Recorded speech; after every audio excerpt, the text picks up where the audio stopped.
Bonjour et bienvenue aujourd'hui dans cette capsule sur les transferts électriques d'énergie et également sur les rendements des convertisseurs. Vous décidez d'acheter une ampoule et puis vous avez le choix entre différentes puissances d'ampoule, 15 watts, 60 watts et 200 watts. Laquelle allez-vous intuitivement acheter pour consommer le moins d'énergie par transfert électrique? Bien sûr, vous allez utiliser la moins puissante. En effet, une ampoule de 15 watts en une seconde a besoin d'un transfert électrique d'énergie de 15 joules. Une ampoule de 60 watts de 60 joules. Et une ampoule de 200 watts en une seconde a besoin de 200 joules. Et plus vous allez utiliser la même ampoule longtemps, par exemple celle qui fait 15 watts, plus vous allez l'utiliser, plus vous allez consommer de l'énergie par transfert électrique. Donc bien évidemment, la formule qui permet de calculer l'énergie reçue par transfert électrique, c'est la puissance fois le temps. Plus on utilise une ampoule puissante, plus on a besoin de consommer d'énergie par transfert électrique. Plus on l'utilise longtemps, c'est-à-dire le temps, augmente, plus l'énergie consommée est importante. Dans cette formule, il faut faire attention à plusieurs choses. Déjà, la puissance qui est ici, c'est la puissance électrique. Ensuite, cette puissance, si je l'exprime en watts et le temps en secondes, j'aurai un transfert d'énergie, un transfert électrique en joules. Maintenant, si j'utilise les watts et les heures, je pourrais avoir une énergie, un transfert énergétique en watts-heure. Alors cette unité est une unité qui est importante puisque lorsque l'on consomme de l'électricité sur nos factures, eh bien l'unité utilisée c'est le wattheure, voire même le kilowattheure.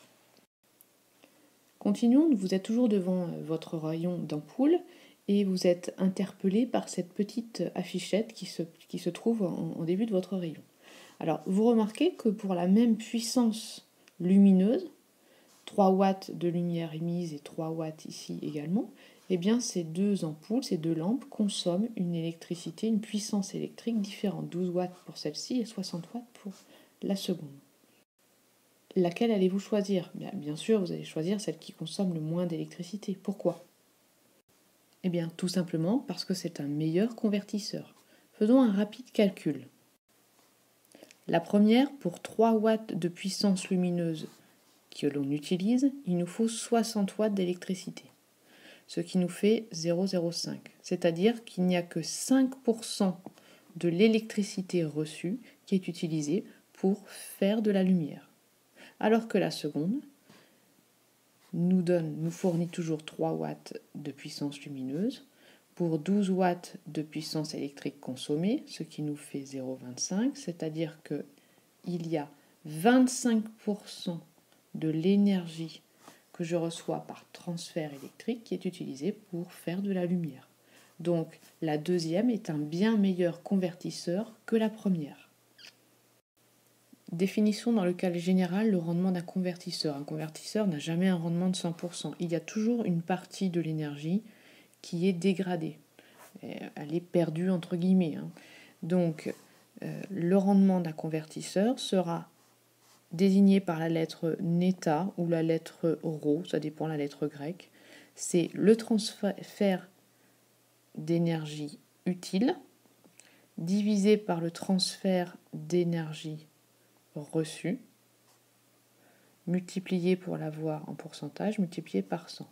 Cette formule, on peut aussi l'utiliser puissance utile sur puissance reçue fois 100. C'est ce que j'ai fait tout à l'heure sur la précédente diapositive.